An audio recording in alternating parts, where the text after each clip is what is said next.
Hello everyone, good morning. আশা করি তোমরা সবাই খুব ভালো আছো।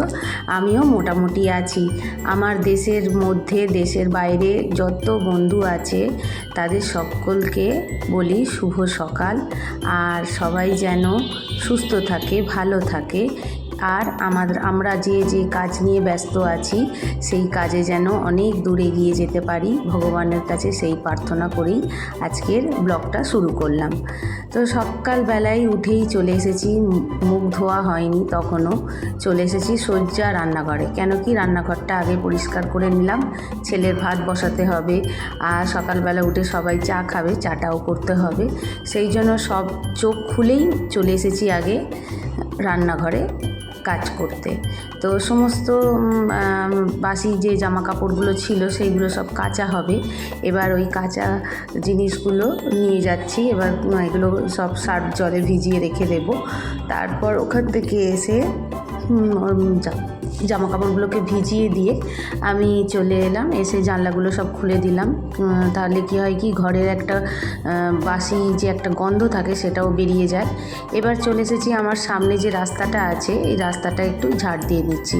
এখানে পৌরসভা থেকে ঝাড় দিয়ে যাওয়ার নিয়ম আছে, কিন্তু ওই যে দেখো দূরে রাস্তাটা দেখতে পাওয়া যাচ্ছে, তো ওই রাস্তা ওই সামনে থেকেই ঝাড় দিয়ে চলে যাবে, আমার এই ভিতর দিকটা একটু আসবে না। মানে কি বলবো, সরকার কত দিকে দেখবে বলো? সরকার কি ওদের পিছন পিছন ঘুরে বেড়াবে? ওদেরকে রেখেছে ঝাড় দেওয়ার জন্য, ওরা কি করবে? সরকারকে দেখানোর জন্যে ওই সামনে থেকে একটু ঝাড়ু দিয়ে চলে যায়, আর আমাকে প্রত্যেক দিন আমার দিকটা মুছতে হয়, মানে ঝাড়ু দিতে হয়। হ্যাঁ, তো যাই হোক, কী আর করবো, ঝাড়ু দিয়ে নিলাম, দিয়ে ঘর মুছে নিয়েছি। তার মধ্যেখানে ছেলে স্কুলে চলে গেছে। আজকে রুটি আর আলু ভাজা ব্রেকফাস্টের বানিয়েছি, ওটাও হয়ে গেছে। তারপর হচ্ছে বেসিনটা একটু নোংরা হয়েছিল, ওটা ওপরের ঘরের বেসিন, তো সবসময় লক্ষ্য পড়ে না, তো সেই জন্য অনেক দিনই ওটা করা হয়নি। ওই বেসিনটা আমি ধুয়ে নিলাম, ধুয়ে পরিষ্কার করে নিয়ে আমি চলে গিয়েছিলাম বাজারে। আজকে বাজার থেকে কিছু ছোট মাছ এনেছি, কিছু বড় মাছও আছে। তো ছোট মাছগুলো না এত ভিড় হয়েছিল, তো আমি বললাম তুমি এতক্ষণ ধরে দাঁড়িয়ে থাকার আমার সময় নেই, তুমি দিয়ে দাও, আমি বাড়িতে কেটে নেব। তো তাই করলাম, বাড়িতে কেটে নিলাম, নিয়ে এবার চান করে পুজো টুজো করে চলে এসেছি আবারও রান্নাঘরে এসে সবার জন্যে ব্রেকফাস্ট যেগুলো বানিয়েছি সেগুলো দিয়ে দিলাম। আর এই যে এই বাজারটা আজকে করেছি, আমার হাজব্যান্ড গিয়েছিল, ও করে দিল, আমি নিয়ে চলে এলাম তাড়াতাড়ি করে। তারপর এই যে আনাজটা কেটে নিচ্ছি, আনাজ কেটে আবারও চলে যাব রান্নাঘরে। কেন কি প্রথম পর্বটা হয়ে গেছে, এবার দ্বিতীয় পর্ব শুরু হবে, তো সেই জন্য তারই প্রস্তুতি চলছে। আমি আজকে করব একটু মাছের ঝোল করব, আর হচ্ছে পুঁই শাক চচ্চড়ি করব। তো দেখো সেই মতো আমি আবারও চলে এসেছি রান্নাঘরে। সেই জন্যেই আমি আজকে বলেছি না যে আমাদের সব গৃহিণীরাই কিন্তু এই কাজটাই করে। সকালবেলা শুরু হয় তাদের রান্নাঘর থেকে, আবার সেই শুতে যাওয়ার আগে পর্যন্ত সেই রান্নাঘরে গিয়েই শেষ হয়।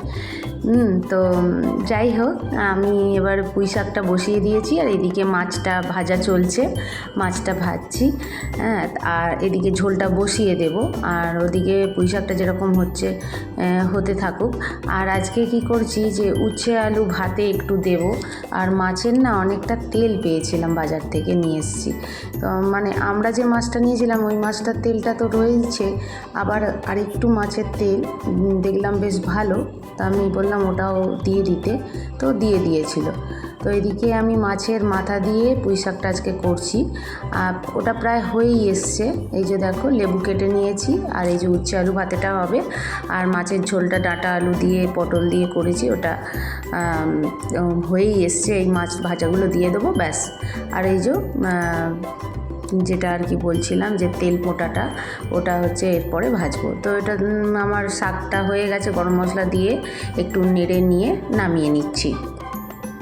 আর এদিকে আমি ঝোলটাও একটু দেখে নিলাম যে ঝোলটা কতটা হয়েছে, দেখলাম প্রায় হয়েই গেছে।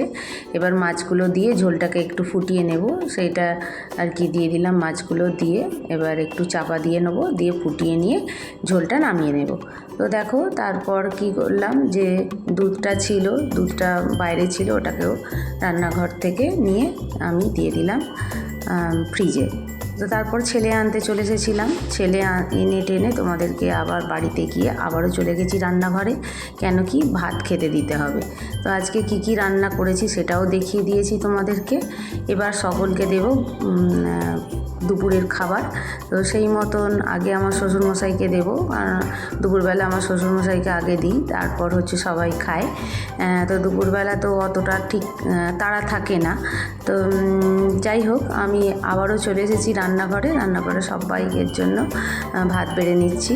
এরপর হচ্ছে বাসন মাজার পালা, এখনও বাসন মাজা বাকি আছে।